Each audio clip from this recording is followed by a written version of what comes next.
Number 10. Draco. Draco was one of the most feared lawmakers in ancient history. He's the reason we use the word draconian today, because his legal code was so brutally strict that almost every crime, including stealing a cabbage, was punishable by death. When asked why he assigned death to so many offenses, Draco reportedly replied that minor crimes deserved it, and he simply couldn't think of anything harsher for the major ones. You'd assume a man like this would die in a dramatic political assassination, maybe poisoned, maybe executed by his own laws. Instead, Draco went to the theater one evening, and the crowd, who apparently adored him, decided to show their appreciation the traditional Greek way. They threw hats, cloaks, and shirts onto the stage in his honor. More people joined. The pile grew, and somewhere underneath an ever-increasing mountain of fan merchandise, the man who had sentenced thousands to death was slowly suffocated by the gifts of people who liked him. The man who invented excessive punishment, taken out by excessive appreciation. Number 9. Hans Staininger. Hans Staininger was the mayor of Braunau, Austria, and the proud owner of what was considered the most magnificent beard in all of Europe. It measured 4.5 feet long, meaning the man's facial hair was longer than most children. Under normal circumstances, he kept it rolled up and tucked in a special pouch to avoid dragging it on the ground. In 1567, a fire broke out in the town. In the chaos of evacuation, Staininger forgot to secure the beard. As he rushed down the stairs, he stepped directly onto his own 4.5-foot beard, tripped, fell down the staircase, broke his neck, and died. The beard survived. It is still on display today in a museum in Braunau. If you ever visit Austria and see a 4-foot beard in a glass case without its owner, now you know why. The beard outlived the man. The beard always wins. Number 8. Jean-Baptiste Lully. Jean-Baptiste Lully was one of the most celebrated composers of the Baroque era, so passionate about music that it literally killed him. In the 17th century, conductors kept the beat by slamming a large wooden staff against the floor.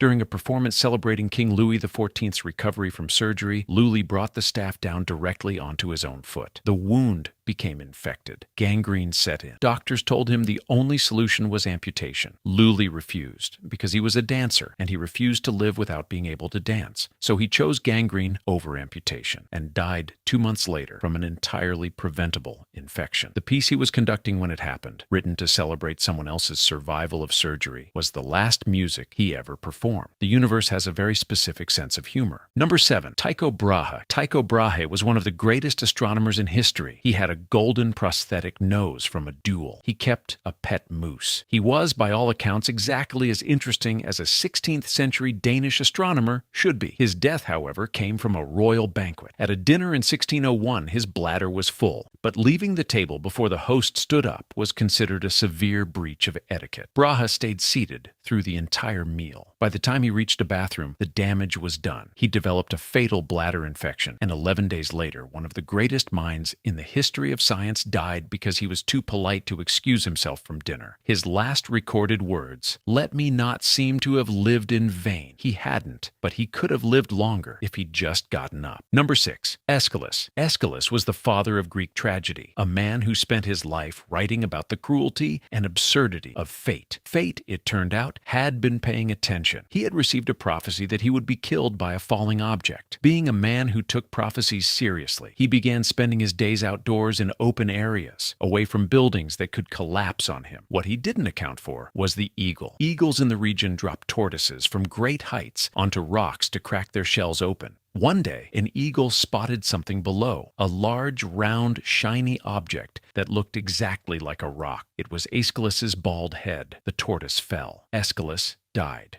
The prophecy was fulfilled exactly as stated. The father of tragedy, killed by a tragedy written by the universe, and it did not leave out a single irony. Number 5. Attila the Hun. Attila the Hun commanded armies stretching from the Rhine to the borders of China. He was so terrifying that the Pope personally rode out to negotiate with him, and historians credit that meeting with saving Rome. His nickname, the Scourge of God, was not considered an insult. In 453 AD, Attila took a new wife, celebrated with an enthusiastic wedding feast, drank heavily, retired to his chambers, and by morning was dead. Cause of death: a nosebleed. He choked on his own blood in his sleep unnoticed until morning. The man who had brought the Roman Empire to its knees, defeated not in battle, not by a rival, not by an assassin, but by basic human biology on his wedding night. His armies reportedly cut their own faces in mourning. They preferred to bleed in grief rather than admit this was simply how it ended. Number 4. Chrysippus. Chrysippus was one of the most important Stoic philosophers of the ancient world. He wrote over 700 books. It was said that if the gods used logic, they would use the logic of Chrysippus. He died laughing at a donkey. According to the ancient biographer Diogenes Laertius, Chrysippus watched his donkey eating his figs, turned to his servant, and said, "Now give the donkey some wine to wash down the figs."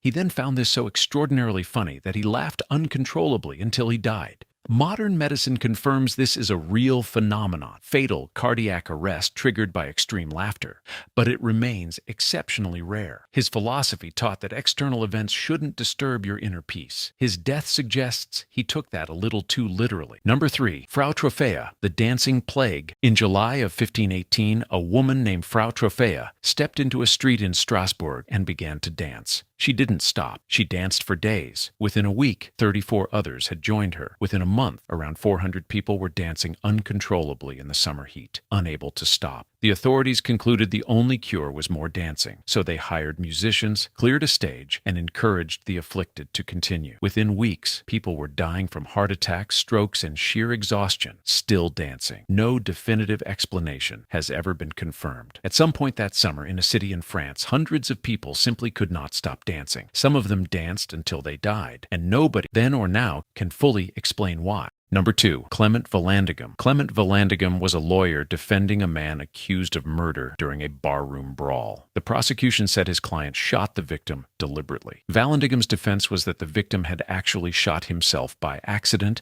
while drawing his own pistol from his pocket. To demonstrate this to fellow attorneys the morning before trial, he picked up what he believed was an unloaded gun and acted out exactly how it must have happened. The gun was loaded. Vallandigham shot himself in the stomach in the exact manner he planned to argue in court and died the following day. His client was acquitted.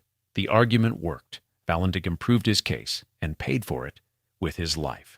The only lawyer in recorded history to demonstrate his own legal argument fatally and successfully at the same time. Number 1. King Alexander, Greece. Here's a part I did not expect to tlack today. A monkey bit a king, and 250,000 people died because of it. On October 2nd, 1920, King Alexander of Greece stepped in to break up a fight between his dog and a pet monkey on the palace grounds. A second monkey attacked him from behind and bit him on the leg. The palace doctor spent so long debating whose responsibility it was to treat the king that nobody cauterized the wounds in time. Sepsis set in. 3 weeks later, Alexander was dead. His death triggered a succession crisis, then an election, then the resumption of the Greco-Turkish War, which ended in catastrophic defeat, the destruction of Smyrna, and somewhere between 250,000 to 300,000 deaths. Winston Churchill later wrote that it was remarkable how much damage one monkey had managed to cause. He actually wrote that about a monkey. The monkey, for the record, survived.